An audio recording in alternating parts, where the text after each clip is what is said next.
planners who are buying from you and the marketers who are partnering with you looking for more than mere impressions and more than mere eyeballs, but they want more direct contact with their consumers. They want to engage them and have deeper impact. That's the name of the game now. But is programmatic really up to it? I think in our survey when we opened, we saw a lot of misgivings and mixed feelings about where programmatic is, where private marketplaces are, how difficult they are to implement, and whether they really are having the impact with advertisers that we need if we're truly fully to engage them. So I wanted to press this issue of whether programmatic really is helping us engage consumers and engage them in advertising, and where we are in the evolution, especially of private marketplaces, but all of the other technologies that are now driving change and bringing programmatic into really the majority of spend online.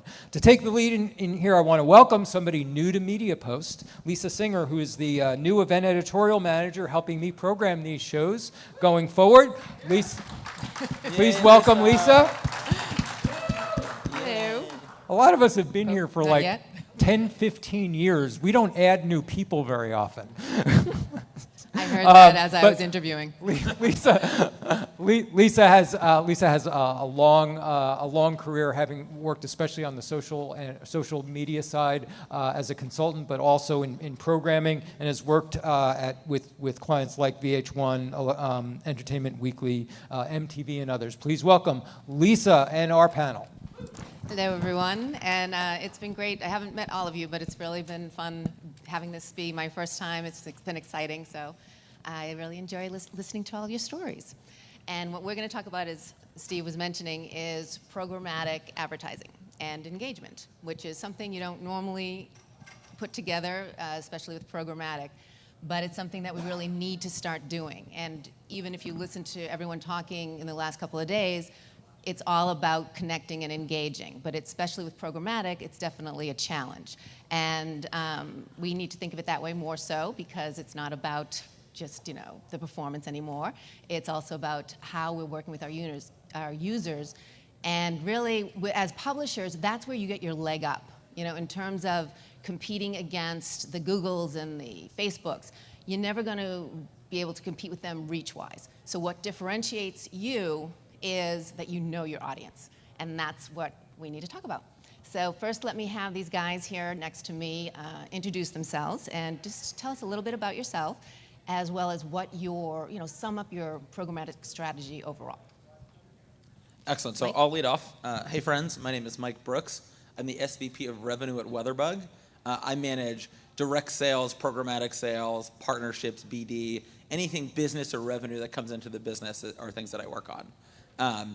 WeatherBug is about 14 million monthly active users, 11 of which are in-app. So a lot of the things I'm going to talk about today are things that we face specifically as an app-heavy publisher, and I think some of the things where we're maybe a little bit further behind than some of my friends up here, and maybe a little further ahead as well. So our programmatic strategy is actually it's pretty aggressive, and we'll start off a little bit hot. So number one, from a programmatic strategy, we have an aggressive infatuation with unified auctions in mobile app. So a lot of the folks here, 2015, 2016, were a part of the transition to header bidding on the desktop side, and that was fantastic. People saw that lift of 20, 25% revenue, CPMs, et cetera. Mobile app was much later to the game. So when it came out in 2018, it was something that we put a lot of time and effort to invest in and focus on. So for that, we've seen those same kind of gains in mobile app, where I think there hasn't been as much adoption. So for us, that focus has been huge. The other thing is we don't use Google for anything. So we don't use them for ad serving, we don't use EB, we don't use AdX, and we are probably different than a lot of folks up here. So with that, it means we got to get real creative on a lot of things, but it also means we have a lot of other options that other folks don't. So I can talk more about that later, but that's kind of, we're a little bit wild in the programmatic side, but we are seeing incredible growth, CPMs, users, everything. So programmatic and general times at WeatherBug are good, so it's working. Who's your largest partner? Programmatic partner? Programmatic partner, since, for us, Google is 55% of our desktop spend. So who's your largest programmatic partner? Is that Google or people coming through EB? That is both. So I would say where you have a Google, you probably have an Amazon too. I have an Amazon. So for us, we are big partners of TAM, and that's Amazon's header, and they're able to use their first-party retargeting in the same way that Google's able to do a lot of the stuff that comes off of YouTube, et cetera. So we are a very broad publisher. We have 15 million users that their activity looks kind of similar. So that is, Amazon eats that up for retargeting stuff. So that's kind of what fills that for us. Hi, and I'm Jeff Lustig. I work at News Corp. At News Corp, I do a couple of different things. So I work as the manager of programmatic operations for NewsIQ, which is News Corp's initiative for programmatic advertising across all of our business units. It's the only way to buy programmatically utilizing first-party data across our various properties, Wall Street Journal, Realtor.com, New York Post, just to name a few. And then I also act as our product manager for our pre-bid wrapper. So we've deployed News Corp's own proprietary wrapper that's built off of pre-bid. We're one of the few publisher members of prebid.org. And we have implemented that across all of our O&O properties. Currently looking to do the same thing for mobile applications. In terms of strategy for programmatic, it really varies across each of our properties. Our properties are all very, very different.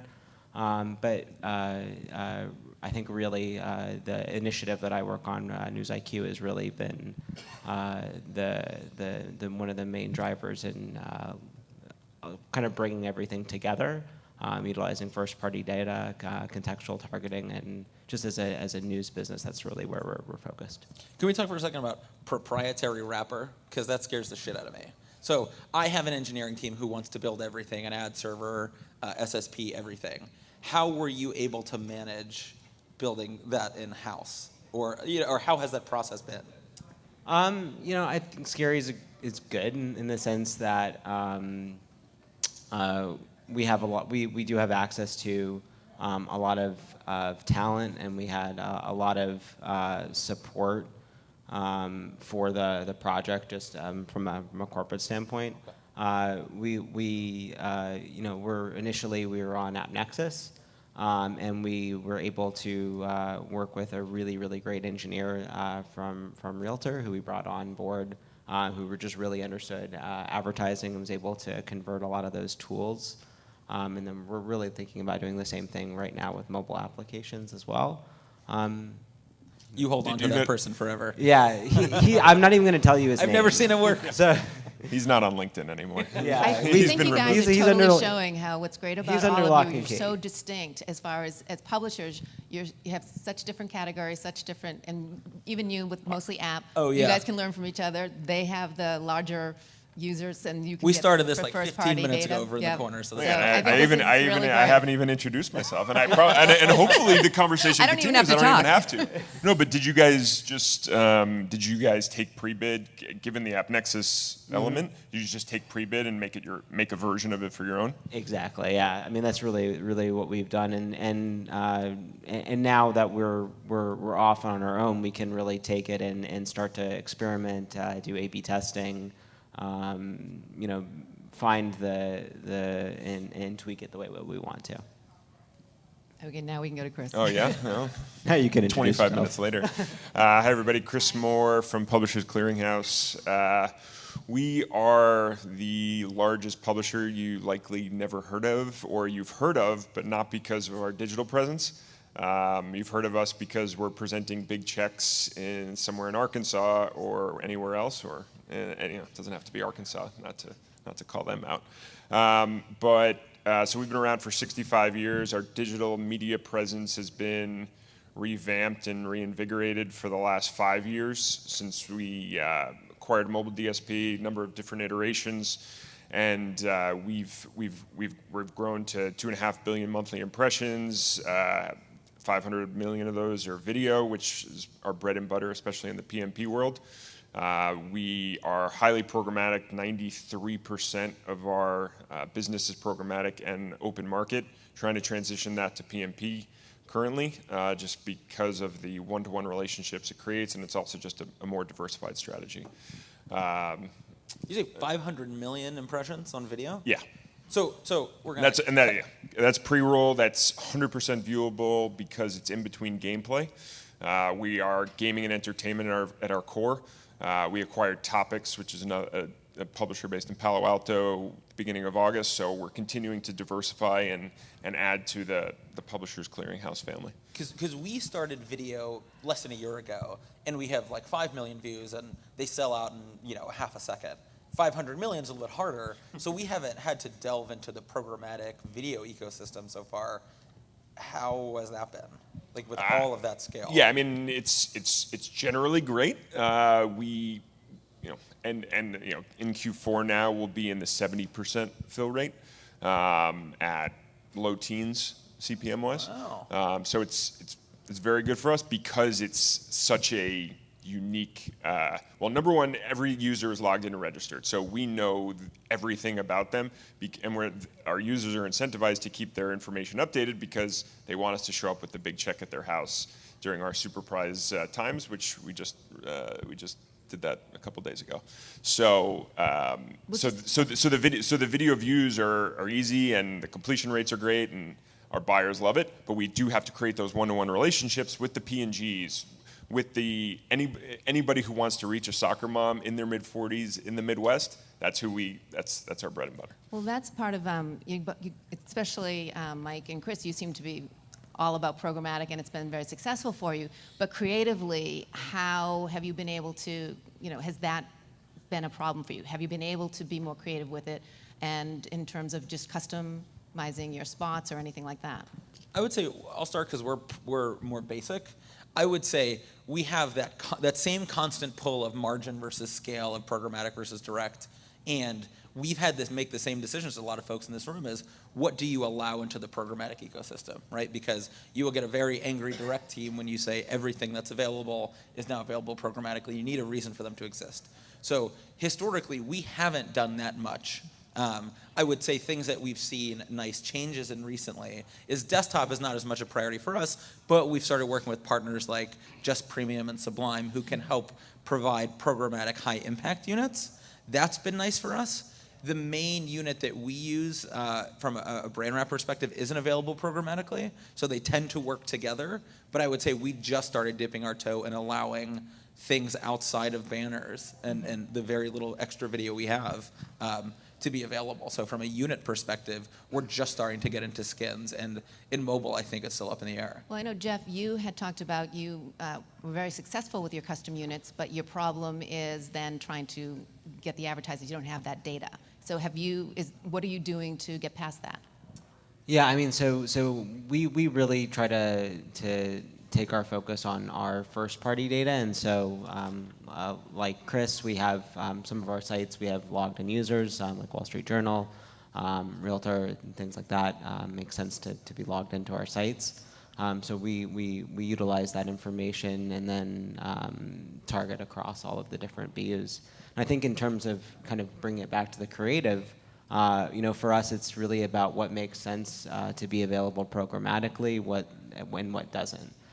So kind of to give an example. Can you give a specific example, like what would be good for you? Yeah, that's what I'm about to do. So to give Sorry. kind of no, that's fine. So to give a specific example, we built native units and for programmatic, and we leverage those only through News IQ. So that we can vet all of the opportunities and serve them, and our trading team can figure out what specific units, for instance, are available. So to kind of provide even more examples, when I say native, we have specific spots that are built in that really look and take on the feel of content. But they're branded, and so an example would be on like the New York Post. And on the homepage, there's a spot that can open up for native, but only when it's sponsored content that links back to our own site, and it's vetted by our publishing team. Spot's obviously very highly coveted, but we open that up for programmatic specifically through News IQ because we control that. How are you guys monetizing your data? In what sense? Any? This is- any external sense, right? We had the data conversation yesterday with the roundtable and with the panel, but how are you guys monetizing? Because I mean, you guys are huge. Just curious if there's any external use cases for that, for your first party data. I mean, so we try to, it's a good question, and I probably don't have a great answer for it. But I think in terms of the way that we look to it is we look at it as a high value add, and so kind of to add an example, we can target specific types of audiences because of the type of data that we're getting. So an example would be we get a lot of campaigns for targeting home buyers and things like that, and we have that information because of our survey data that's across our sites. So we know a lot more about people than you would typically expect. So when people are filling out a mortgage calculator, right, they're giving you information as to how much money they make, a lot of stuff that you normally would never. Right, never but you guys aren't selling that to LiveRamp or something like No, that. No free ads in this room, but yeah. Nope. No? Okay. Nope. Well, that's a good question in terms of, I mean, when you are creating these high custom units, and how do you, sell it to your buyer? How do you, sort of make, I mean, obviously you're doing what you need to be doing, you're distinguishing yourselves of who you are, and you're showing them what you do. But on the other hand, they like metrics, they like data. Do you have any of that, or how are you getting past that if you don't? No, we definitely do, and so we share the results of those types of campaigns and RAP reports, and we're able to effectively measure against that, and we do that in a whole host of different ways.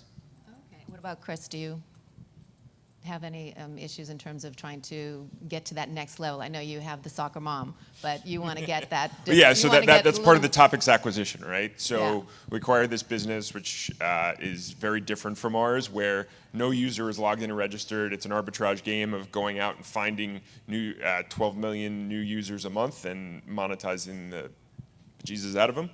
I could have used a lot worse words, but that's all I came up with. So it's different. It's a very different business than our users who are coming back every single day for 11 minutes a day and continue to play games to accrue tokens to enter more sweepstakes. So we don't necessarily have a problem monetizing our own users. Our biggest issue is bringing in new users to monetize them differently, and also people usually age into the Publishers Clearinghouse experience as opposed to coming in new. Like, I would never be a user of our site for a number of reasons, but aside from the fact that I want to make our experience better, so that's why I admittedly am not a personal fan of it, but it's a behemoth, a powerhouse, so that's why. Well, are you able to do anything to bring in that new user? And as you said, like, that seems to be one of your challenges when we spoke earlier. Yeah, that's the seesaw and the battle that we face internally. We are small. We're 40 people out of 600 within the organization that monetize through ads. So we need to acquire users in a different way, but we don't own that part of the relationship and part of the company. So that's one of the biggest struggles that we have here. How big of a deal is advertising within PCH? Is it everything? Is it half the thing? This is that's catnip. So we sell $1 billion a year in commerce. That's the biggest thing people don't know about Publishers Clearinghouse. So what most people in this room would go buy on Amazon on an everyday basis, our users buy that through us. We handle procurement, we handle shipping, everything involved. That's the main top line revenue driver. So advertising, so that's $1 billion, but as you can imagine, very thin margins. Because we pay the USPS $30 million a year and only going up to ship this stuff to our users. But our advertising business is, let's say, it's going to be $88 million this year, top line, but very high margin. So, I mean, we're going to be 65-70% of the bottom line for the company in a small cost center. Well, Mike, and you, well, first of all, congratulations. You won the Ad Exchanger for Best Technology and Thank you very much. so very, Thank you. for Thank a you. publisher. Yes. But you're very different from these guys. You're, as you said, you're mostly mobile. So you have a whole different set of challenges. What is it, and I know we mentioned once about you don't really have that first-party data, which coming up in January, that may be an issue because of the new privacy laws. How are you handling this? What are you doing to sort of prepare? So privacy for us right now is an incredibly defensive state for us to be in. So not so much offensive, how can we use it to make money in a future world without cookies? Because again, we abide by a world of completely device IDs. So the cookie going away isn't as big of a deal to us. The device ID will be once eventually that goes away, but we face slightly different challenges. I think we're at a point where, I mean, we have to lock our shit down for privacy purposes. If you follow the news, the Weather Channel was sued by the city of LA last year. AccuWeather had some issues with Reveal Mobile, and in general, the weather category is always under fire from a privacy perspective. So when we look at that, it's not so much what's the function of the cookieless world, it's we have a ton of location data on our users, and where is that going, and who is using that, and what are the controls in place for that to go place to place. So when we think of privacy at WeatherBug, it's much more defensive on behalf of our users than it is. We're not as worried about a cookieless world just yet. We don't have the same logins that these folks do, so we are a step behind, but we have a bigger privacy wave coming, which is the consumers come at weather first. So that's kind of our bastion right now. And Jeff, so for you, obviously, you have a huge, lots of data on people at this point, first-party data.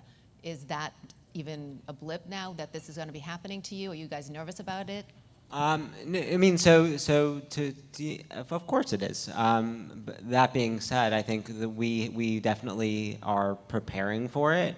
And I think the crux of that for us is going to be on contextual targeting, and that's really where we're focusing a lot of resources in building tools and internal ways to move beyond third-party segments, because we know that advertisers will come to us and we'll be able to utilize all of the content that we have and move it into contextual and figure out how it's, that really moves the needle for us. You should sell that when the time comes.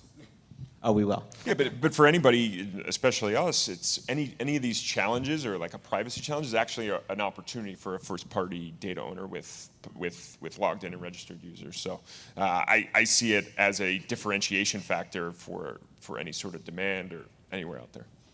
Yeah, no, and well, I mean, then it gets into obviously also, which I know has been a concern for all of you, with fraud. And are you going to any partners in terms of, for third-party data verifiers? Any one of you can answer that for me, as I'm sure you all are, or yeah. wanting to. I mean, so I'll sort of start with that. So I mean, so we have very little true fraud at News Corp. Our sites are. We don't really utilize traffic drivers or buy traffic or anything like that. The things there's.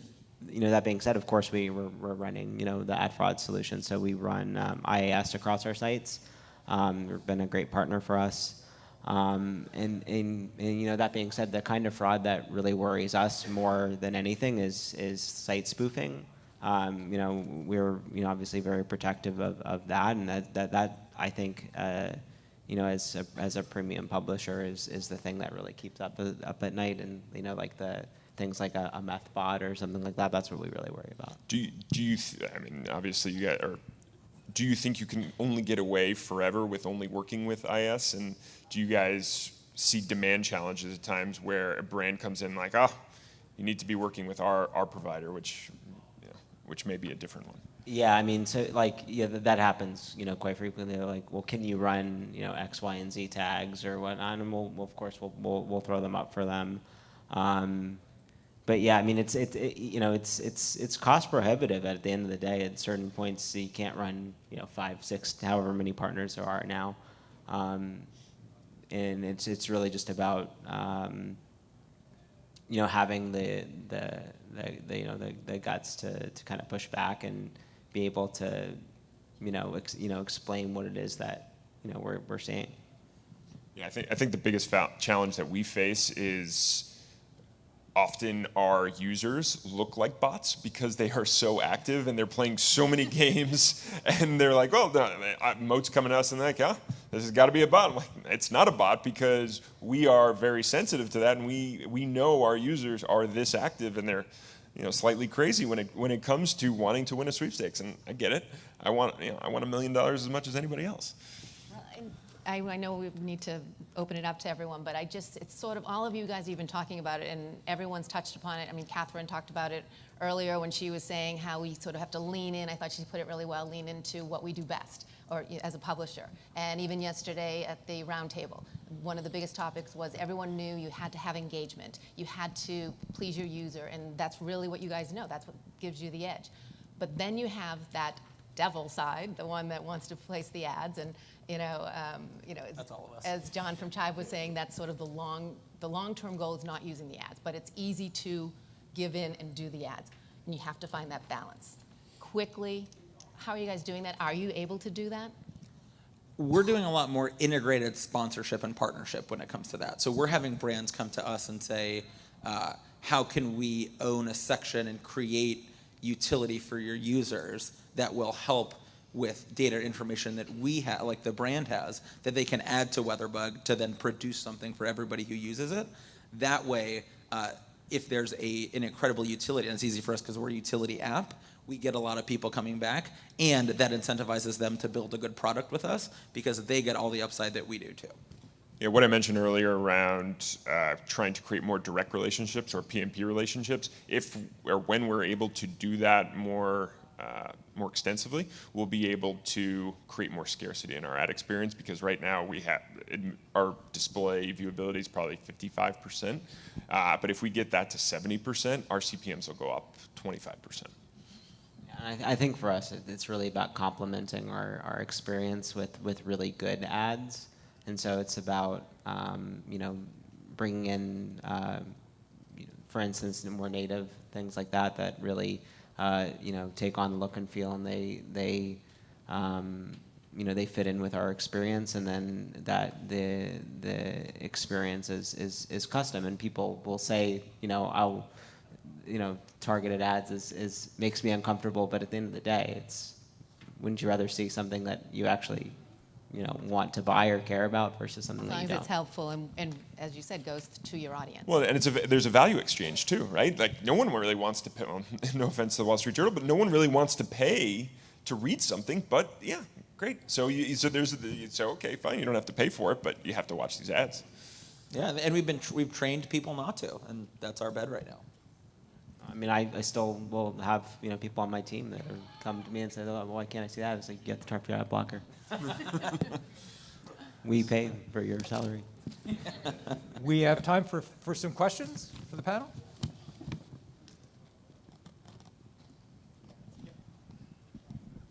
This question's for Mike.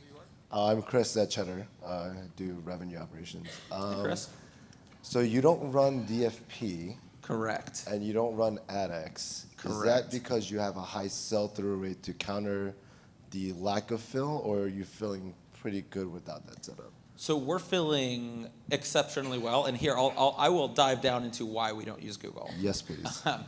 So when you use Google, which I have a feeling a few people in here do, you're given a menu of partners, right? So in mobile app particular, that's where we make our decisions off of. We did a 10-month ad server / header RFP that concluded in May with not a whole lot of learnings. What we have seen is we bet that Ed Arundel, who runs programmatic for us, with a full list of menus and of partners in that menu can outperform our competition who has to stay on Google. So the challenges we have a lot more operational challenges of, oh, they're not integrated with our ad server, or, oh, you can't do email with this, et cetera. But in exchange, I get to work with a lot more people than the people in this room. So I have a lot more partners that I have access to that aren't integrated into EB or the historical Google stack. And by working with those partnerships with less operational help from Google, we've been able to way outperform what we would have with those existing partners through EB. So we're still maybe 20-25% direct sold at most. But someone who can focus and work with partners who are not integrated into EB has shown a ton more growth as to us eating off the same menu as everyone else. What do you guys think will be your biggest revenue win or change for next year?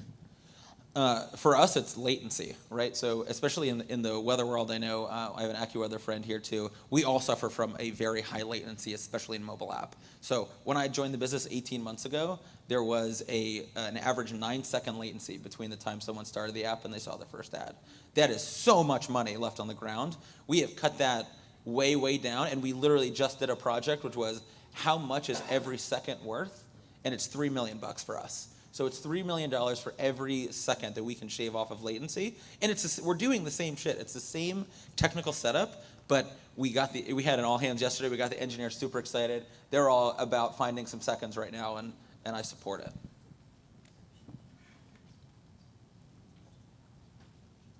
I have one last question. Jeff, since you mentioned ad blockers, how has that evolved? How has the problem of ad blockers evolved with your audiences in terms of how much of your audience do you know is blocking you, and how have you managed that?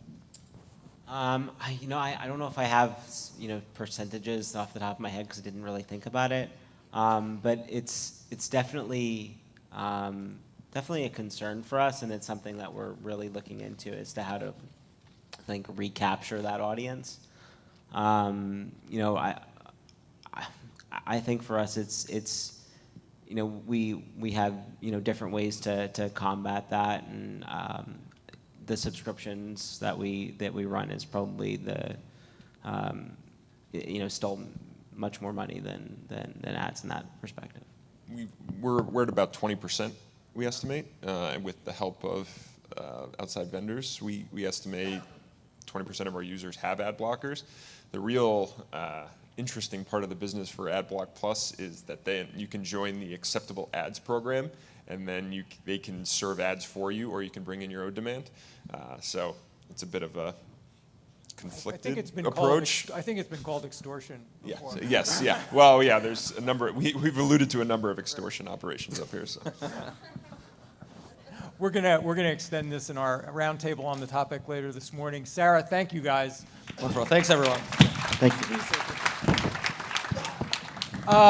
We're going to round out the morning with a panel that I've been wanting, and a topic I've been wanting to engage for many years. Albert and folks, come on up. And that is the multicultural opportunity in publishing and marketing. Since we've established that I'm one of the old farts of digital, I'll tell you an old war story. Back in the year 2000, any of you remember a company called Mejente, which was one of the earliest Hispanic social networks? Also partnered with another brand called Black Planet. I used to do traffic reporting on sites back in the day, and I would go around and find out what everybody's traffic was before we had sort of unified and standardized reporting.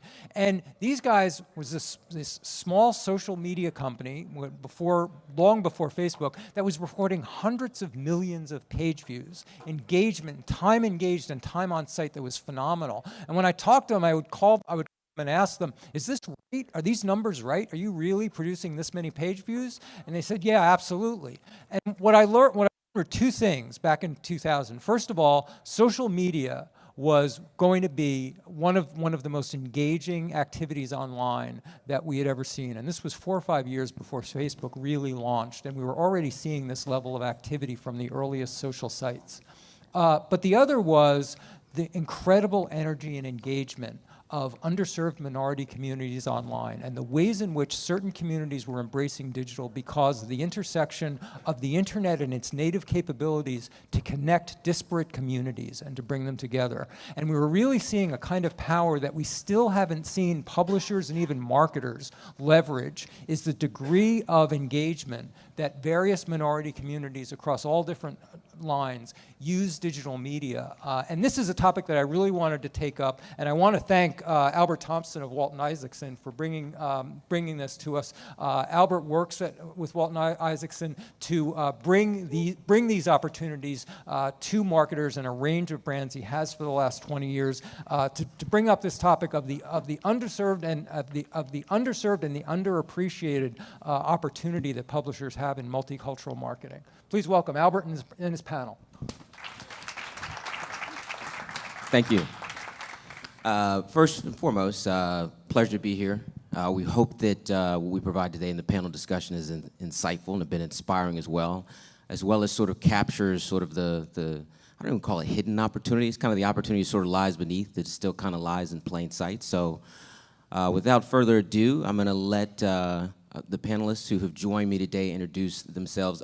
Again, I'm Albert Thompson. I head up digital at Walton Isaacson, full-service agency, but we are very much an agency about culture. We've done multicultural pretty much since our infancy, so this is a topic we in our agency are pretty passionate about, but there's a lot of things we've learned and discovered. Our panelists here today, and I'm going to let them, again, introduce themselves a little bit about their background, are actually partners we work with. So when we think about the notion of culture, they're very much a part of the establishment to support us as an agency. They're part of that journey, and they're part of that sort of consumer pursuit that we're after for our audiences that we represent, and in particular the brands we represent as well. So I'll let Stephanie and then Damien introduce themselves very quickly. Hi, everybody. My name is Stephanie Delgado, and I am the digital account executive over at Blavity. Just to give you a little background on what Blavity is, we are a media company with 5 owned and operated sites, along with 2 conferences that we host throughout the year. Our properties cover everything from politics, news, sports, to travel. Hi, everyone. My name is Damien Pelliccioni. My pronouns are they, them, theirs, and he, him, his. And I am the CEO and co-founder of Revry. We are the world's largest LGBTQ streaming platform, both digital VCTV, CTV broadcast, as well as OTT direct-to-consumer AVOD, SVOD hybrid. All right, sounds good. So I think, when we started talking to Media Post about putting this panel together, we talked about, culture is sort of that missed opportunity in publishing. I think, part of it is when you think about content consumption, and we're not talking about the content management engine that powers it. We're not talking about the editorial staff writing it. When you consume information, when you read, you do it as an individual. And you do it from the primary perspective of the cultural lens that you represent. I mean, when you read it, it's all about how you self-identify.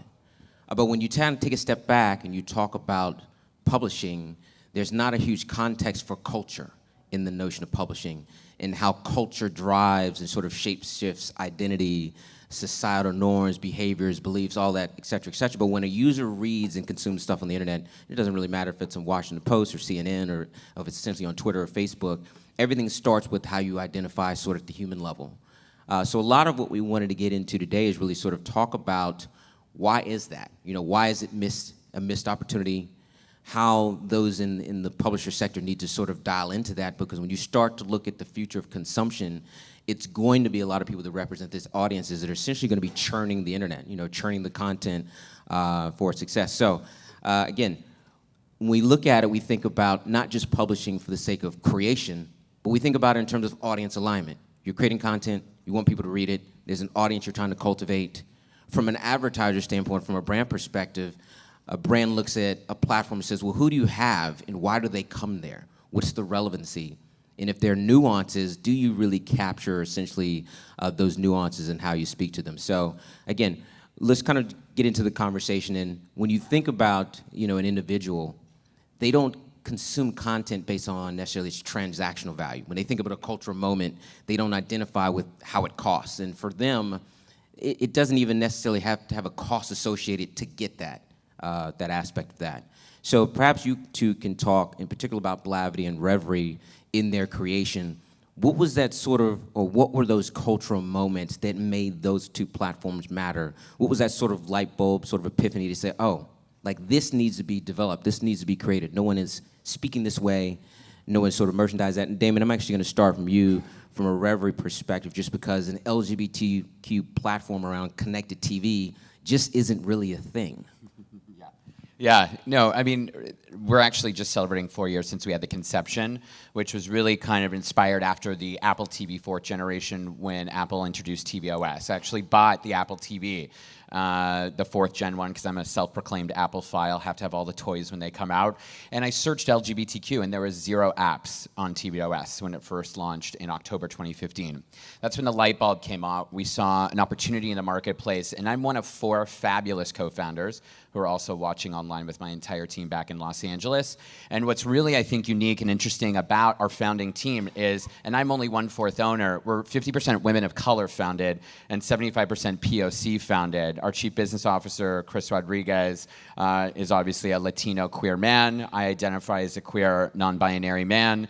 And then we also have Aaliyah and LaShawn. Aaliyah's an ally, and LaShawn obviously she's a queer woman. But what's unique to this is that we all came together understanding the market from an underserved place, you know, and that culturally, when you look at queer media, and we use the word queer, not LGBTQ, because it's more encompassing, and we focus on the culture of queer, not your sexual identity or your gender marker. You know, it has been really more reflective of me, a white cisgender gay man. And it not really reflective of the other aspects of our community, which is so multicultural, so multi-generational, and gender identity and multifaceted, that when you look at the opportunity there, you know, there was obviously something much bigger than what we anticipated. And then cut to today, you know, we're on all OTT platforms, mobile, desktop. We're on Pluto. We've been on Pluto for 2 years, Zumo for a year. We launched Comcast this year. We just announced TiVo Plus 2 days ago.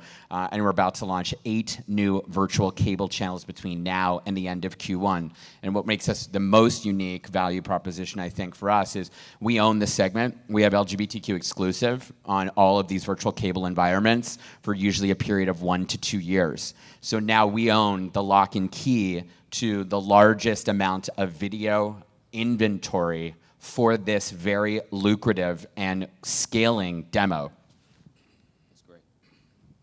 Yeah, so Blavity has been around for 5 years, and we're very proud that our CEO is a woman of color. She is a Black millennial, and the way Blavity was founded was she was sitting in her lunch table at college, and then just was having a conversation with her friends. And then more Black people started to join the conversation, and she felt like in the world where you have the Beyoncés of the world, the Childish Gambinos, there's also still really bad things happening to that community. So what she wanted to do was create a platform for Black millennials, by Black millennials, speaking to the audience the way that she would like to read and understand the news. And she also felt like the outside was in, like a property that covered everything. So like I mentioned, our audience can come to one of our sites and look at travel, then go to our other sites and talk about health, beauty, go to our other side and be invested in politics. So we're really proud of that. And all of our founders are also are people of color as well. That's great.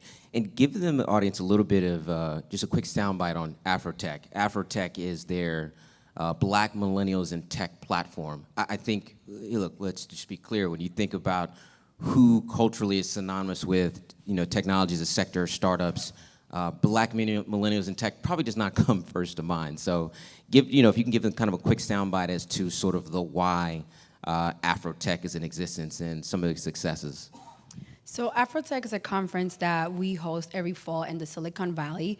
We have over 4,000 attendees, partners such as Lexus being one of them. And it's just very important because it gives a space for Black millennials to go there and actually get to network, see all the brands that are out there. And I don't think there is a space really out there that brings all of this together. So it's been pretty successful. We have speakers such as Common, the artist, coming to speak. We just recently signed Charlemagne the God, a radio host, and he's going to be a panelist this year as well. Sounds good. So, I mean, I think everyone understands that, the publishing industry is sort of always torn between this notion of cultural consciousness and commercial necessity, meaning it's got to make money. So a lot of the times the focus on culture and the ability to identify gets overlooked because you got to put out information. You got to put something that's going to monetize, whether it's for lead gen purposes, for subscription purposes, or page views. Perhaps you guys can having said that, it's not about necessarily creating identity. And the notion of belonging, again, belonging is like a subscription, not belonging in terms of this content or publisher produces information that I just love and loathe because it so grabs me and I can connect with it easily, and I'll stay with it for life as long as the editorial is very, very rich. So how would you all say that you've leveraged culture as like the path towards monetization? The path towards profitability. Both your platforms, from a content perspective, make money. And I think part of the hanging thread with culture is, can you make money from it versus just putting out information that can just be monetized and churned like anything else on the internet? So perhaps you can speak to how that stays front and center and then how that comes full circle.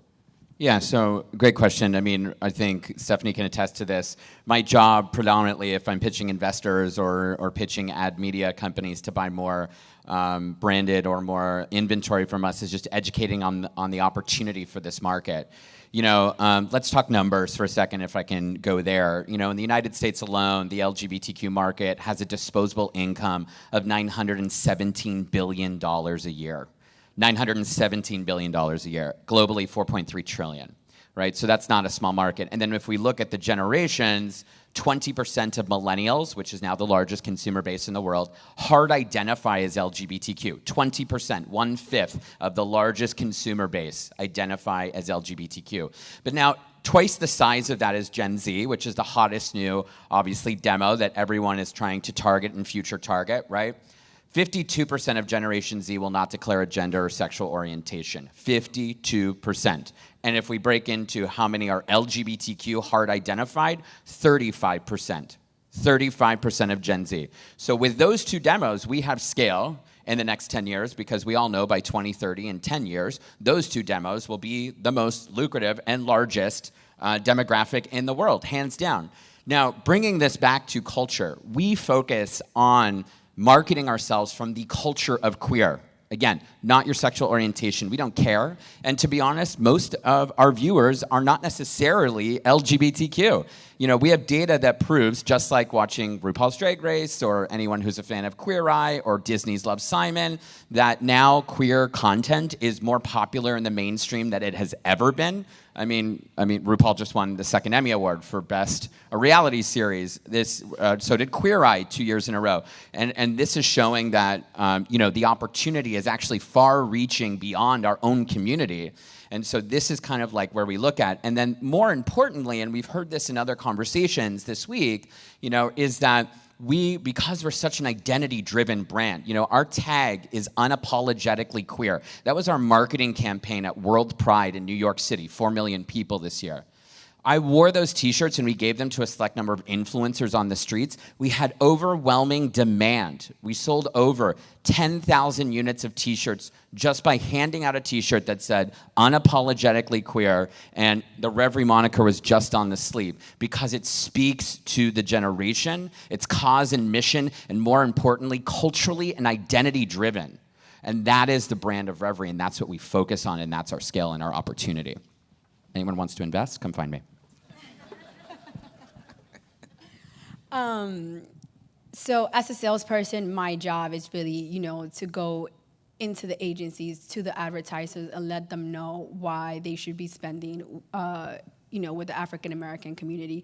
And one of the stats that I always like to tell them is, you are missing out. Like, the Black spending power has reached, it's in the trillions since 2015, and is only going to continue to grow. So if a Black millennial sees a brand in a website that they trust, a website that they see themselves in, they're more likely to, buy the product. So for example, when Rihanna put out her Fenty Beauty line, it sold out in Sephora within minutes. Why? Because they trust Rihanna. She looks like one of, she looks like them. So they're more able to, just to trust her. Great. Thank you. So I think one of the other things we talk about publishing, in particular online, digital publishing, we always talk about metrics. And metrics has always come down to engagement. Everyone's kind of fancied the notion of FBLE, or Facebook level engagement. And when you look at the studies for Facebook level engagement, Hispanics are off the charts. I mean, they basically break the statistical curve of Facebook. Most FBLE is rather mediocre, except when you look at Hispanic, then it looks outstanding because it's like 20 times sort of the norms. And we've seen this in work with some of our clients as well. So, Stephan, let me ask you, for someone whose background is El Salvadorian, why is it that you, and Damon, you can chime in as well, feel that the engagement level when you start to look at, Hispanic leading, but even for Black in the queer segment, is so high and so off the charts in comparison? Because at the end of the day, if you're trying to monetize content in publishing, you have to do it off the people who are going to churn it the hardest, the fastest, the most frequent, which just happen to be, when you start to look at statistical proof, whether it's eMarketer or Pew or whoever, tends to be people at a strong clip that are just non-white. So perhaps you can offer a little bit of perspective for the audience as to why there just seems to be such a hunger for it there, and why that, at the end of the day, ends up being audiences that you can more effectively monetize. So I think Black millennials are just influencers. There's a thing as, for you guys that don't know maybe, Black Twitter, for example. If they like a product, they're talking about it on Twitter. If they don't like your product, you're going to get dragged. And by that means, it's like they're going to say how they really feel. So I think Black millennials are just influencers. I think that's the best way to put it. Yeah, I mean, if we're talking about engagement, and again, I can only talk to my experience. On our AVOD side of our product, and even our VCTV, we say VCTV, virtual cables, because let's face it, cable is dead, telco, satellite, all that is not a thing. It's all cable in the cloud, really. We do about 25 to 35 minutes a day per user on the free version, and then on our subscription side, 3 to 4 hours a week. That's a lot of engagement, right? And they're watching a lot of ad pods, and they're clicking through to things. And actually, everything that we have is non-skippable. So we sell at premium CPMs. We're selling at $35 to $50 CPMs, and sometimes we'll go upwards as $100 to $120 pending targeting and what the campaign is in the time of year, right? So we're able to command this price because we have such great engagement, and I have proof of those metrics, and that's how my sales team is successful. My issue is the opposite of a lot of you, is that I need more supply. I have so much demand, I need more supply. Hence why we're able to agilely move into all of these different new virtual environments. And truly what I believe is that the future is linear, but it's linear and it's virtual. It's the Plutos, the Zumos, the Samsung channels, the Roku channels of the world, because those are always on environments. They have a 98% completion rate on the ad unit, right? Whether or not they're really paying attention to it, who the fuck cares? Excuse my French. It doesn't matter. It just means that it's being engaged, consumed, and measured. And that's all that really makes a difference for the ad buyer, right? Now, where I think it will go eventually is that those ad units need to become more interactive. And the issue is that with broadcast, you can't, because it still works in a similar fashion. We send an HLS stream into Pluto's EPG, Electronic Program Guide. And I can't window any kind of ad tech in front of that. One, because I have the block of whatever Viacom wants to do with their player. But then two, outside of something that has a call to action, that has an indirect call to action, I should say, we can't really measure it. But one example that we did use, and I talked about this in our roundtable yesterday, we live stream, actually right now, today, in a couple of hours, we're going to be live streaming GLAAD's LGBTQ presidential debate on our Pluto channel exclusively. Everyone's there except for Beto and Sanders. I don't know why. In Cedar Rapids as we speak. And we actually sold really high CPMs against that because it's an LGBTQ presidential forum. But we also do the Trevor Gala. Trevor, for those who don't know, Trevor Project is one of the largest LGBTQ NGOs in the United States, and it's all about suicide prevention. And their gala is super star-studded and celebrity-driven, and we live stream it into our properties in true live form with a small delay, 5-10 seconds. And what we did this last time as kind of a case study in New York for the Trevor Gala in New York, and we have the LA one coming up, is we used a text-to-pledge technology that essentially encouraged people to donate while they're watching, because that I can project through our digital means, right, without any interactivity. We raised $500,000 in the first hour on the red carpet for Trevor through text-to-pledge, right? Call to actions, had high engagement. We put it on every platform from social to VCTV to all of our owned and operated, our CTV, you name it. And now all these NGOs are knocking down my door and they're like, can we do that with you? Can we do that with you? Can we do that with you? And I'm like, yeah, of course, for a price. It's interesting, some of the elements you went into, because what I hear when you're trying to come up with a content model or publishing model is signal data. What is it you've seen or been able to do, test and learn to validate viability of creating, content information culturally specific for an audience? Meaning, if we do it, will they use it? Will they read it? So perhaps, in simple sort of bullet point, quick sound bites, just speak to, because I think that's what people are going to figure out. Like, okay, we're starting to get it. How do we build a business model? How do we pivot around culture sort of mattering, putting that front and center, sort of the tip of the sword, versus kind of glossing over it and not really doing it effectively? It seems like you guys, both platforms, have employed or looked at a lot of things to say, okay, this is a thing. Let's start to create and then see what the uptick is, and then start to decide what does that engine look like. Yeah, I mean, we just did it. In a lot of, I hate to say this, but we just did it, right? We're a startup. You have to be nimble, you have to be lean, and you just have to trial and error. I think you said it earlier, no one really, or someone on your panel said, no one really has the answer, and there's no guidebook or rule book yet, right? And that's the truth. We're all figuring it out. Publishers want to be TV networks, and TV networks want to be publishers, right? And that's this intersectionality that we're kind of all colliding with in terms of figuring out, A, what the metric is for you versus someone else, versus a brand, versus an agency, versus a network, versus a film distributor who just puts their stuff up or starts to syndicate it through means like Tubi. I think the biggest thing for us is that we've just been able to move into more environments faster, agilely, and again, keep focusing on our core, our mission, and our cause, which is, that we represent everybody within our community and we're authentic to that brand and that identity. Yeah, I think you said it best. At Blavity is all trial and error. We're trying to find out what works for us, and then what is also working for the audience as well. From our 5 O&Os to then our conference, we're trying to see how else we can expand. Okay, great. So, and kind of bringing this to a close, when you think about sort of the future of publishing, there are a few platforms in the business who I would say sit at that sort of intersection of culture and X. Refinery 29 is definitely a platform. Complex, who I know is participating in the conference. Fader is another one. Hypebeast is another, and some of these partners we've worked with. Those are so few, and when you add up whether it's the revenue model they represent or just the user base they represent, they're I don't even know if they're pushing the 1% of the total. So why do you think that more publishing houses just haven't made the hard pivot? Look, it's very different for Time Inc. to acquire Essence Magazine as a portfolio play. It'd be very different if every magazine under Time Inc. got written partially through the lens of black women. That's a totally different play. So you have packaged goods companies that will declare how much revenue growth they're going to get through multicultural audiences, and they'll put it in press releases. Verizon's done it, Toyota's done it, our client Lexus has always been committed to it, Bank of America. But again, this is kind of the number one player in every category, and that's not necessarily the number 2 and 3.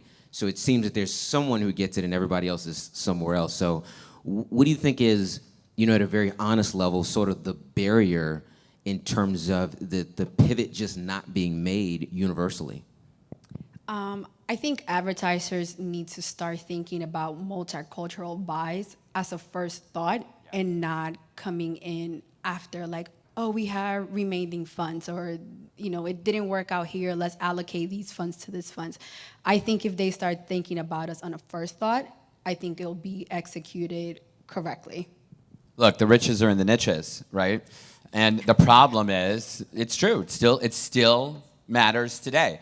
But the problem is, I'm sorry to call this out, is majority of the decision makers are still heteronormative, conservative, white, cisgender men. And that is not the future of the community. I'm sorry, you will be the minority eventually. You will be. It's just the future.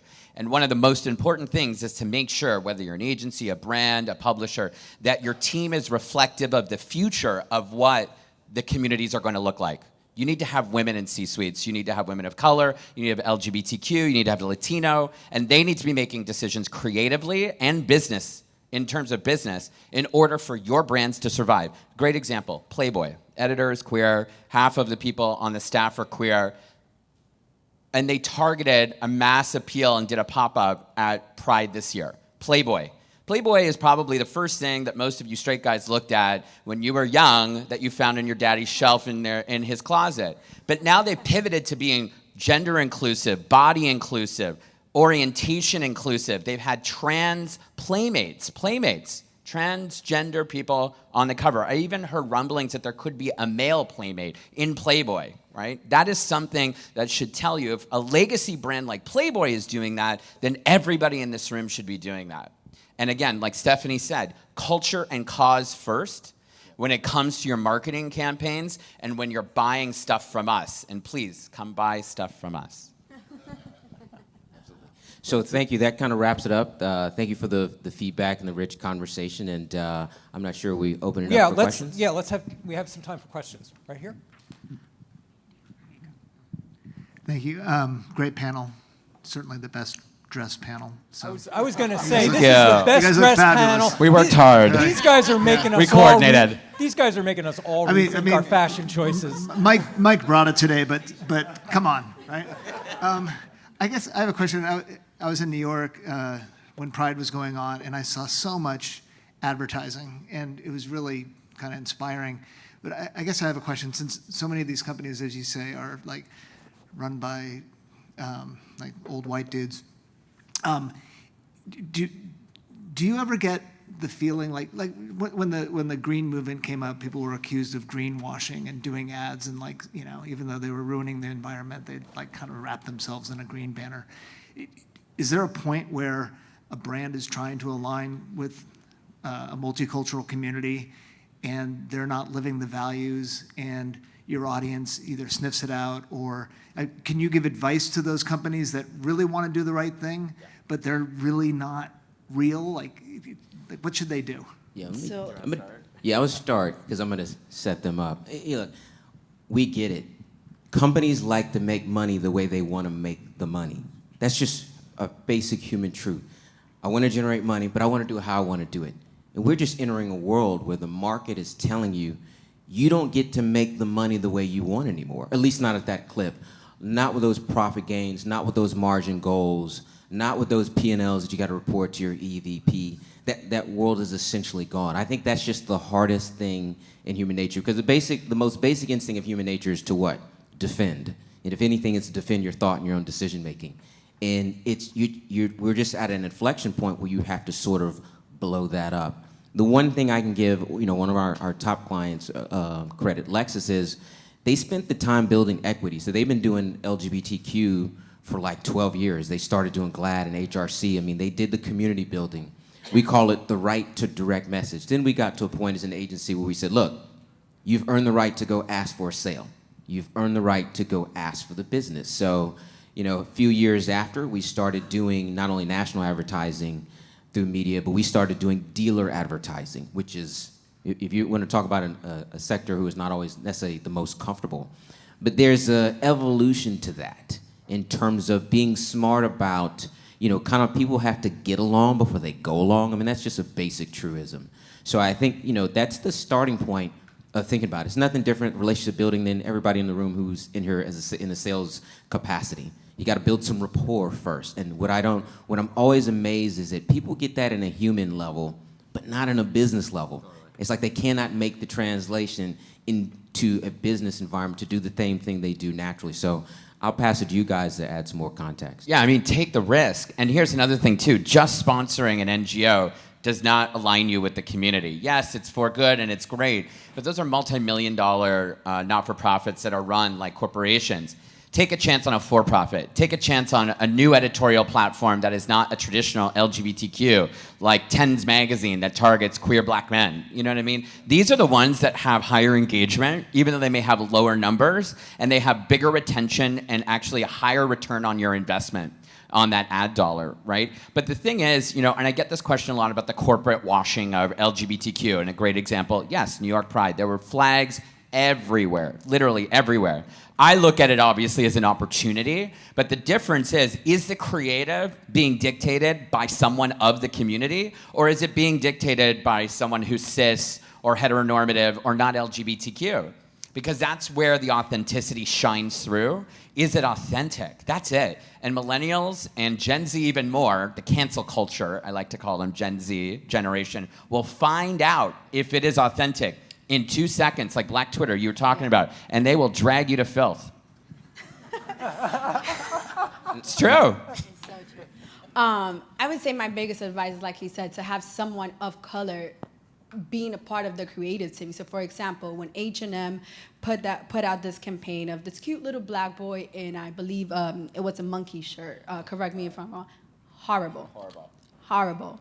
So I think for these advertisers looking to target the multicultural community, you have to do it tastefully. Do it tastefully and have somebody in the panel that understands what they're putting out there, because our community now is going to react real quick, and they're going to figure it out if it was not done right. And it's also a matter of getting beyond just the ad itself. That real authenticity also comes from engaging in the community on a lot of other levels. And as publishers, that gives you an incredible opportunity to get the advertiser involved in a whole host of other properties beyond media and engagement, like events, but where that's where a brand really gets the street cred. Correct, yeah, because you think about publishing. Publishing has a strategic advantage. It is a narrative-driven business. When you're trying to connect with any segment, any audiences, in particular multicultural audiences, it's a narrative. You have to approach it like, what is your storyline going to be? What do you want them to say about you? How do you want them to see you a year, 2 years, 5, 10 years from now? When you think about some of these brands, it's more like cultural hijacking. It's like, oh, there's a cultural moment. We're going to be there. But the culture's like, yeah, you just showed up, and you didn't even do it well. So if you're going to do that, you got to do it. You have to be very smart, very strategic, but you need to stay with them. You can't be in and out. You can't come in and show up. Advertise in June during Pride Month. Right. It was Want kind you of all like year round. it's kind of like Hispanic Heritage Month, Black History Month. Yeah. Brands beat it as a cultural moment, beat Black History Month to death before any other cultural segment in this country. And the average person who's black's like, yeah, we're making history every day. So let's get to 365 and get away from the shortest month of the year. I mean, and that's what the black community said. Like, you picked the shortest month of the year. I mean, what are you really saying? That you have the shortest level of commitment attention span, or the budget has to go the least furthest because it's the least amount of days? These are real dialogues. This is what we really say. So it was brands that's like, you know what? We want this consumer in this business. Let's show respect to this consumer every day of the year. And then you get brands like the ones I named, Coca-Cola is another one, who will sit there and say, our growth is going to be on the backs of the Black and Hispanic community, because they've already made the statement of the equity building that they're going to partake in. But again, the strategic advantage of publishing is that you have time to watch your narrative play out.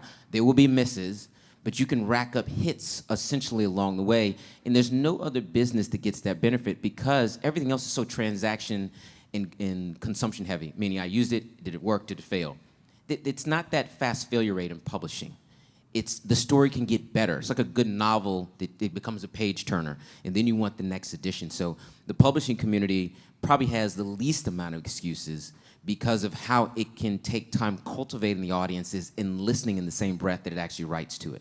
Yeah, and if I can just add one thing to this, it's like Albert was saying, it's not just 1 month out of the year. If you want to build cultural equity, literally cultural equity, Lexus has done this, and even just to give you a really simple example, vodka brands have done this for years with Prides. for, I remember the longest time, Absolute sponsored every Pride, probably took a major loss on Pride season throughout the gay community and all the NGOs and all the different galas and events throughout the year, to the point where gay men, it was the most consumed, within 5 years, the most consumed vodka across the United States. Now Tito's vodka is doing it. And you know what? I'm a huge part of that. I bought a Lexus, I drink Tito's, I wear Steve Madden's, I support brands that invest culturally into my community. And, Loyalty. And loyalty, brand loyalty. And you know what's interesting, like even for us, we're dinks, we're dual income, no kids. So we have twice the expendable income of anyone else in this room with children. So there's a lot of brand affinity to just be sitting there on the table, low-hanging fruit people. That great lead into the roundtable on this very topic. Albert, Stephanie, Damien, thanks so much. That was great.